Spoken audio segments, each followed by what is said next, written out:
আমি আমার নামের আগে জিন্দেগিতে হাফেজ বলেন বা মাওলানা বলেন কোনো শব্দই লিখি না। আমার যে কোনো বই নিয়ে দেখেন, সার্চ করলে অনলাইনে পাবেন, আমার নাম আমি ডায়েরিকে লিখি আলী হাসান উসামা।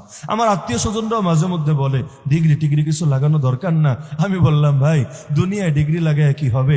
ডিগ্রি তো দরকার আসমানে, উপরে দামি হলে নিচে দাম আমার না পেলেও চলবে। এইটাই তো সুন্দর। আবু বকরের নামের আগে কবে আমরা বলি শেখুল হাদিস আবু বকর, মুফতি আজম ওমর, আল্লামা ওসমান, এইগুলো যে বলি না, এতে কি তাদের দাম কমে যায়? তাদের নাম কমে যায়? আবার ভণ্ডদের নামের আগে 3 লাইন, নামের পরে 10 লাইন থাকে না এরকম? পীরে পীরা, খাজে গা, তারপর হলো দস্তগীর, তারপর হলো গাউস কুতুব আবদাল, যা যা পারে সব দেয়। আবার নামের শেষে কত রকম ডিগ্রি, কত রকম লেনজা, মুখস্থ করতে চাইলেও মেধার অর্ধেক শেষ হয়ে যাবে। কিন্তু এত কিছুর বিনিময়ে কি হয়? মরতে দেরি হবে, জাহান্নামে যেতে দেরি হবে। তো এখন ফিতনা, ফিতনা যদি খালি ফিতনার রূপে থাকে সেটা সহজ। ফিতনা ফিতনার রূপে বুঝেন, যেমন মদ, যেমন চুরি চামারি, যেমন ডাকাতি, যেমন সন্ত্রাসী, এগুলোকে লোকে ফিতনা মনে করে। যারা এই পাপগুলো করে তাদের ভেতরেও পাপের অনুভূতি থাকে। বেশ্যালয়ে যে বেশ্যা থাকে, ওরা পর্যন্ত পাপ বোধে ভুগতে থাকে। মাঝে মধ্যে ওদের সাক্ষাৎকার মিডিয়া ছাপলে দেখবেন তাদের অধিকাংশই অনুশোচনায় নিজেদের ভেতরে পাপ বোধে আক্রান্ত হয়ে থাকে। সুযোগ পেলে অনেকে তওবা পর্যন্ত করে নেয়, অনেকে মানুষের মতো মানুষ হয়ে যায়। আবার অনেক ডাকাতি, অনেক খুনি, অনেক সন্ত্রাসী জিন্দেগি পরিবর্তন করে খাঁটি আল্লাহওয়ালায় যুগশ্রেষ্ঠ ওলিতে পরিণত হয়ে যায়। কেন? কারণ এগুলো যে ফিতনা, এগুলো যে পাপ সবাই বোঝে।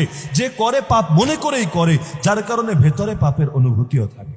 বাংলাদেশে বেপর্দা মেয়েগুলোরও দেখবেন হুজুর মানুষ সামনে আসলে মাথার উপর ওড়নাটা টেনে দেয়। আজকাল একটু কমেছে, আজকাল তো সব লাইনেই সব জায়গায় দুর্বলতা এসেছে। আমরা ছাত্র জামানায় কিতাবে পড়ে এসেছি, আপনারাও সারা জীবন শুনে এসেছেন, কুমারী মেয়ের বিয়ের ক্ষেত্রে নীরবতাই সম্মতির লক্ষণ। যদি তাকে বলা হয় তুমি রাজি আছো কি না অমুক ছেলের সাথে বিয়েতে, এখন বেচারি লজ্জায় মাথায় ঘুমটা টেনে দিল, কথাই বলতে পারছে না, এটারই ধরা হবে সে রাজি আছে।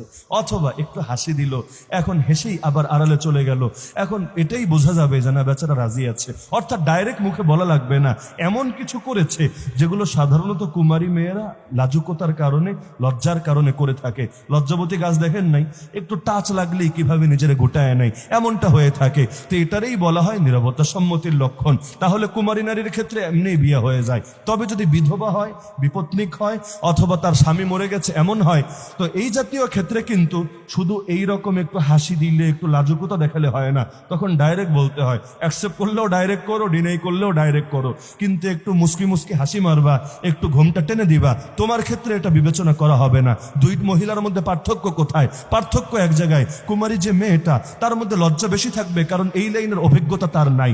কিন্তু যার অভিজ্ঞতা হয়েছে তার মধ্যে এই ক্ষেত্রে প্রাকৃতিক বা ন্যাচারাল লজ্জায় কিছুটা কমতি আসবে। তো এখন সে এটা বলতে তার এমন আহামরি কোনো ব্যাপার ঘটবে না যে কারণে সে অক্ষম হয়ে যায়। এখন বাংলাদেশে কুমারী মেয়ে কবুল বলো তো দূরের কথা, পত্রিকায় বড় করে শিরোনাম হয় যে মহিলা নিজে মোটরসাইকেল বাহিনী নিয়ে গিয়ে বেডারে বিয়ে করে তুলে এনেছে। আবার সাক্ষাৎকার দিয়েছে, কেন করেছি? চিরকাল কি মেয়েরাই পিছায় থাকবে? এখন নারীর ক্ষমতায়নের যুগ, যখন প্রধানমন্ত্রীও নারী, বিরোধী দল নেত্রীও নারী, আবার সংসদের কি জানি বলে স্পিকারও হলো নারী, আর এই নারী, তখন কি নারীরা সদা সর্বদা অন্যের অধীনে থাকবে? এটা হয় নাকি? এতকাল পুরুষ এসে নারীরা বিয়ে করে বধূ হিসাবে তুলে নিয়ে যেত, এখন আমরা পুরুষদেরকে বিয়ে করে জামাই হিসাবে ঘরে তুলে আনি। তাহলে এই জাতীয় বেডির ক্ষেত্রে তখন কি আর নীরবতা সম্মতির লক্ষণ বলে বিবেচনা করা যায়? যুগ পাল্টে গেছে, এখন প্রকাশ্যেই বলতে থাকে। আবার পাবলিক ও ডেঞ্জারাস এঙ্গেজমেন্ট নামে এক জাহেলিয়াত আছে না বাংলাদেশে? আছে কিনা?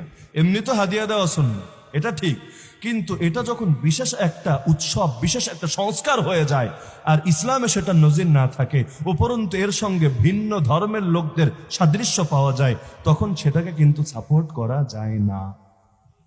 যেমন